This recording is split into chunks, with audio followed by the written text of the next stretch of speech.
So apparently I was about to start a live hours ago, and then everything went off the rails, and then apparently YouTube decided to start 3 live streams at one time, but they were all on pause. How the hell I do this, I don't know.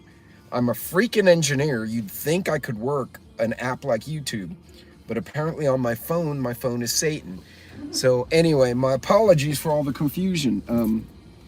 It probably would behoove me not to just randomly go into people's traffic. That wouldn't be very nice.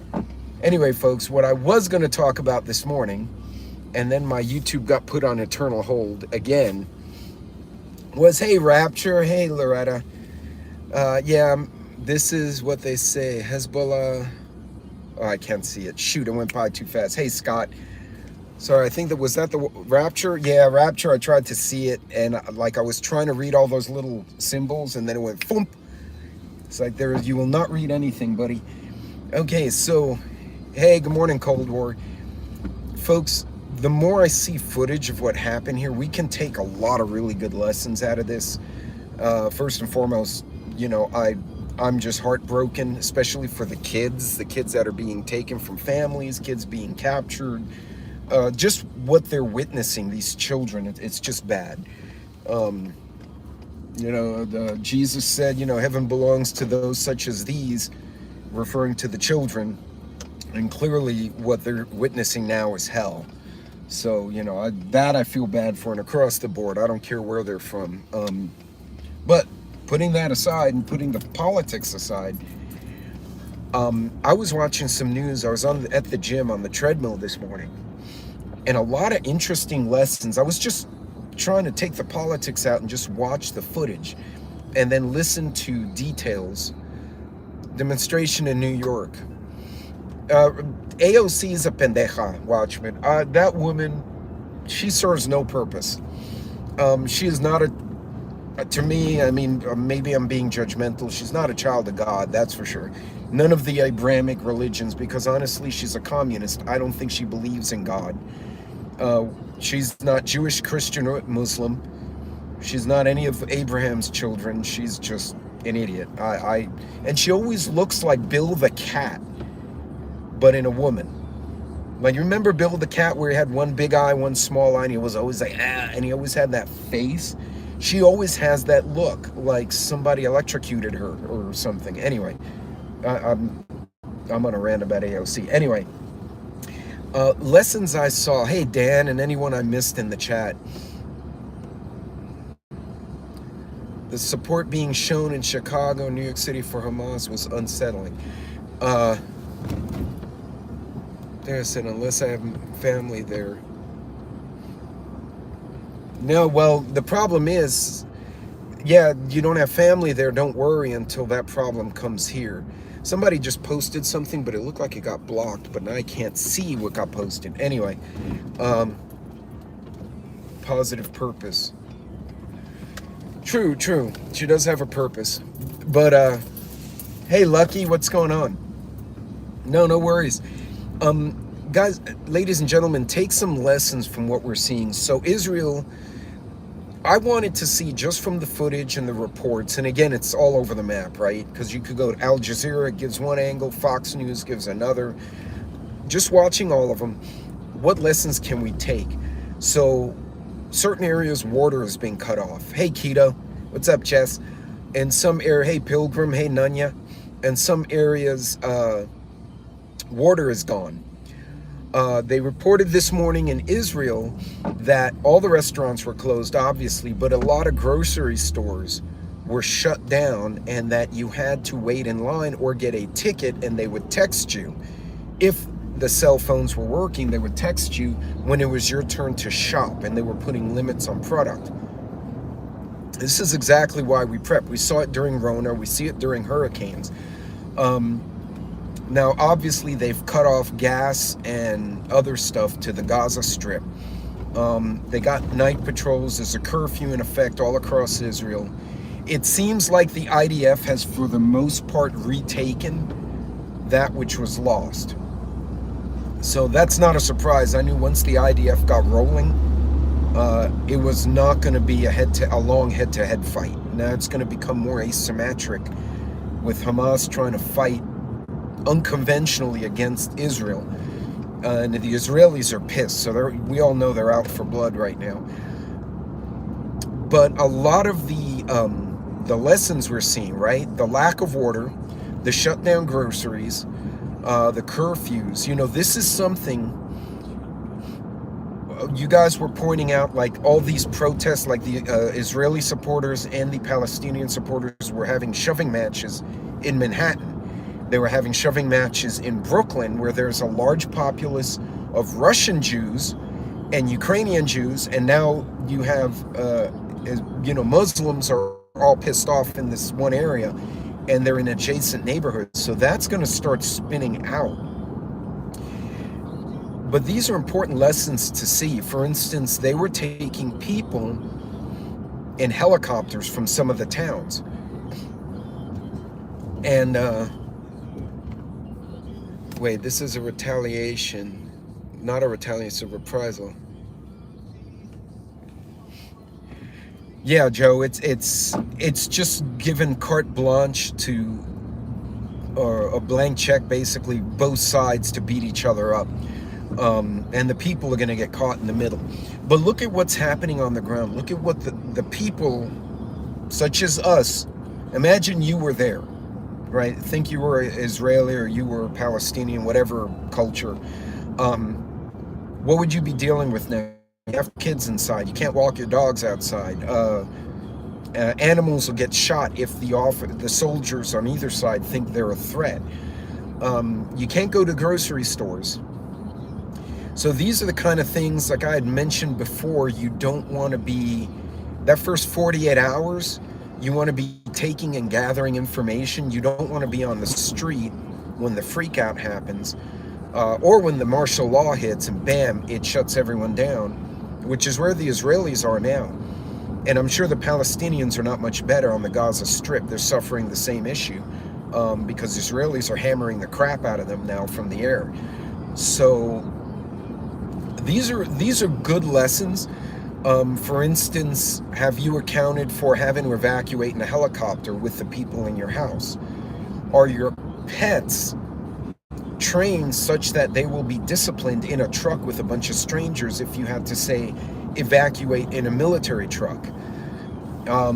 Can you bring all your provisions in a timely manner? What if you get caught on the road? Like a lot of people got killed by Hamas. They were on the highway, right? Like they were going from A to B, and these dudes came in on the damn parasails and shot up the highway. Have you factored something like that in? Because honestly, a 70, 80 pound bug out bag, if that's what you carry in your truck, is going to slow you down. I keep my get home bags under 30 because I want to be able to run. Because chances are, if I'm bailing out of my truck, I'm going to have to run away. And that's just my philosophy on the bag. Everyone has a different take. But the bag you have in your car, can you bail with it? And can you run with it? Can you move from A to B and get the hell away? Hey, Joe. Sorry, Joe, I missed that last comment. I was trying to look at... Hey, Firefly. Hey, KP. I missed a few of you in there. Sorry about that. These are just lessons I want folks to take away, because I think we get so convoluted in the politics, and there's some guy on TikTok saying, well, how'd the Hamas get this intel? They got it from the Iranians, who got it from the Russians, but Trump had this paper, so they're blaming Trump. And then someone else is saying, no, Biden wants more war, so they blame Biden.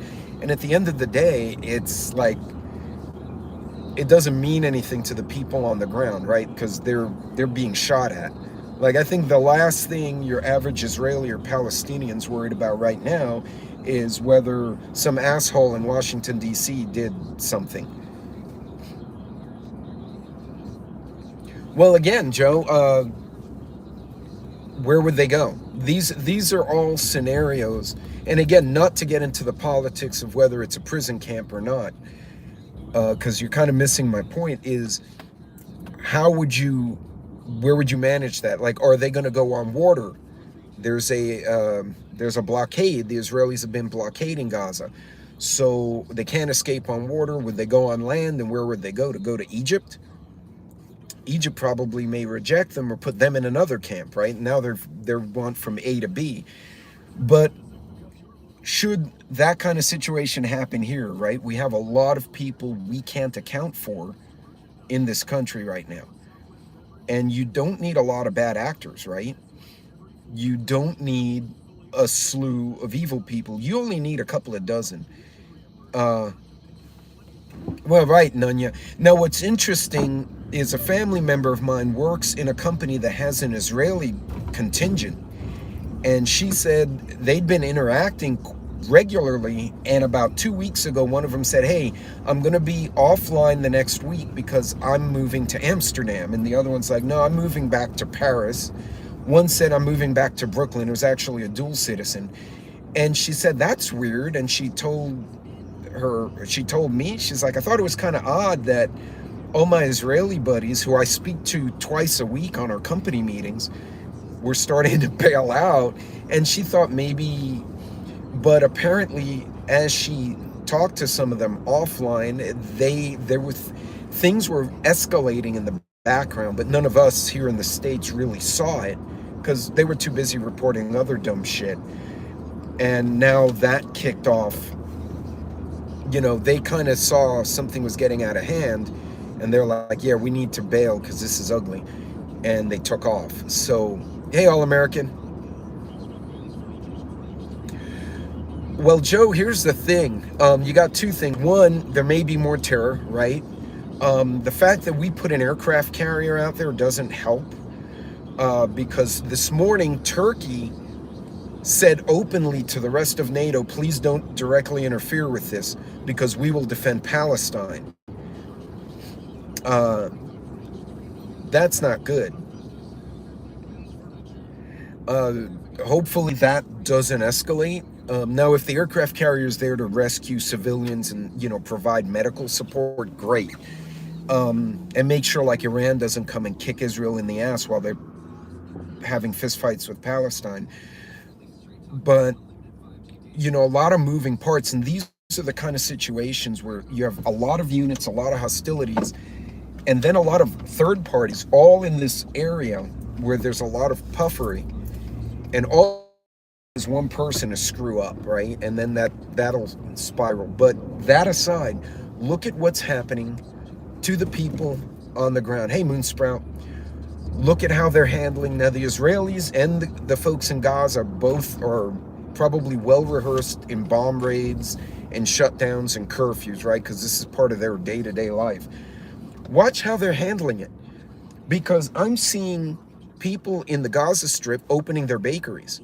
I'm seeing Israelis still trying to go grocery shopping. These folks are super freaking resilient. I hate to say it, I think the Israelis and the Palestinians, regardless of whose side you may be on, they've got a lot more intestinal fortitude than your average hipster in America. I really do, because their kids would melt in the streets. They'd be crying under their tables. They freak out and start riots because somebody they don't like got elected, so we're going to burn down a police station. And I've seen it from both sides. These folks are tough. And it just breaks my heart, because I'm pretty sure 99% of them just want to raise their kids and feed their families and not have drama. But, they got drama. Watch how they're reacting. Watch. They were born. That's true, Joe. They were born into active war zones. And, there are a bunch of ground squirrels out here. God, my corgis would go nuts. Bentley almost caught one of those damn things. And I'm like, he's going to obliterate it because he'll get violent with a rodent. And then I'm going to have to pick up blood and chunks all over the yard. He ran it out, though. I have not seen another one since he ran that one off. Him and Pepper both. So corgis also serve a purpose of killing rodents, apparently, or running them away. But, yeah, there was a pile of them over there. When I pulled up, they freaked out and ran into their little holes. Look at the lessons and watch how these things are playing out on the ground level. I think there's a lot we can learn as a preparedness community Yeah, well, you know what they do. They grab them, they go, "Arr," and they shake them, and then they explode. My sister's pit bull did that to a whole possum. And she sent me a picture, which I wish she didn't. And I was like, holy cow, what the hell? Are you filming a horror movie in your garage? And she's like, no, Shadow found the possum inside the boxes. It scared her. She screamed. So this big bully comes out. He's like, Mama's in danger. And he sees the offending creature and he obliterated it. I mean, he obliterated it. She said she had to get a cleaning people company to come in. Like she said, I couldn't clean it. I did not have the tools with which to remove this destroyed animal from my garage walls. So she had to call one of those like you know, those the ones you call when you have a big flood in your house or your office and they clean everything. Yeah, it was bad. Anyway, it was possum exploded. Anyway, folks, watch how they're handling it on the ground. Um, Look at the issues, right? The cutoff order, cutoff power. Allegedly, there was a hack of the IDF. There was some kind of cyber hack coming from Iran. Not confirmed, so don't take that for 100%. But hold on a second. Kind of short today. I'm having one of those days. Been a year tomorrow. Oh man, has it already been a year, Joe? I just saw your comment, bro. No, it's all good, man. It, it's it's those kind of anniversaries are always tough, brother. I'm there with you. Um, but watch what they're doing. Watch how the people are trying to manage it the best they can. These folks, as Joe pointed out, he was correct. They are living in an active war zone. Some of them were just born to the war zone. Um, how are they dealing with it? Being so, if I'm not buzzed, wars American be trying to figure out what gender they are. Well, and all American preppers absolutely right. And honestly, the only reason people are distracted with dumb shit now is because I hate to say it, for the most part, we live comfortably in America. Could you imagine what just happened in Israel and now in Gaza? Right, there's a big kerfuffle over there. Um, that's your word of the week, a kerfuffle. Uh, Imagine that happening in Chicago, or that happened, I don't know, take your pick, wherever, New York City. Could you imagine LA, Portland, with guys coming in on parasails, landing in the street and just shooting up random people? How poorly they'd handle it. Versus, like my buddies out here, the damn veterans group I'm in, these guys are like, they're already sitting there going, bro, I bet I could pick them off with my 50 cal. They're already making bets on whether they could accurately shoot down parasols with a Barrett rifle. So yeah, out here, probably not where they want to come. But think about Seattle, think of Portland, think of these cities. Um, it, that's something that concerns me. Oh yeah, go back to work, guys. If you gotta go to work, go to work. Don't get busted, please. Um, I just had a meeting move and then my lunch canceled, but I got a delivery at the house, so I got to run home here in a minute anyway. That's why I jumped online.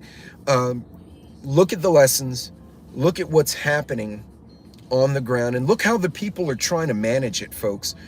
Because we can take some lessons. Like, are you ready for a week without water? Are you ready for a week without power? If there's martial law, let's say there's terror attacks, right? And a lot of places will go to martial law, they'll have curfews. Do you have what you need to accommodate your family and maybe some extended family, right? If you have to go get someone, bring them back. And right, Joe. Daniel, so I was hypothesizing, since I shoot skeet and sporting clays in competitions, I wonder if I could take them down with birdshot. I probably need number 4 shot to tear up the sails, though. Either that or I'll pelt the crap out of them with little BBs. I bet I'd jack up the motors though if I hit with those pellets. That's just a thought. I mean, because they weren't that high. When they were trying to land, man, they were what, 50 feet in the air all day long with an over under, man. They could be shooting back at me. I'd be shooting more accurately because they're on a damn kite with a motor on it. So anyway, that's just, we were all conjecturing 308 would definitely, 270 too, a deer rifle, 3-inch mag. That would do it too, yeah, for sure. Tight choke, I'd stick to the heavy number 2. Hits hard. Yeah, that's a good point. I would have to change my chokes because I like to use skeet chokes for tournaments because it makes it easier for me to hit the birds. But yeah, if I was shooting something like that, I'd probably have to tighten the choke. Probably a cylinder or something like that. Anyway, all right, shotguns aside. Hey, Yard Dog. Folks, watch the lessons. Watch how these folks are trying to handle it. Just the people, right? The soldiers and the Hamas, the IDF, they're going to do soldier things. True. Or if you hit the gunner and he falls on the driver, they're going to crash, in which case then you have an assortment of targets. Although I got to admit, and I'm going to say this again, those Hamas guys practice because not one of them crashed. There's not a single video of a Hamas flyer crashing in the parasail or their ultralights. Every single one landed perfectly. No, but you know what, Watchman? Imagine using that just to get over the fence in an airport, right? You would only need 4 or 5 guys to get over the fence in an airport, because otherwise you have to, in America, is probably rethinking sewage plant. That's just going to become a pain in the ass. Disrupt up, and you know, like I said, kids getting separated. Take oath, try to understand. Hey, no worried, preparedness veteran. And with so many unknowns in our own country, both domestic, you read for the no water, internet outage, et cetera, et cetera. You got some cash, you got some food.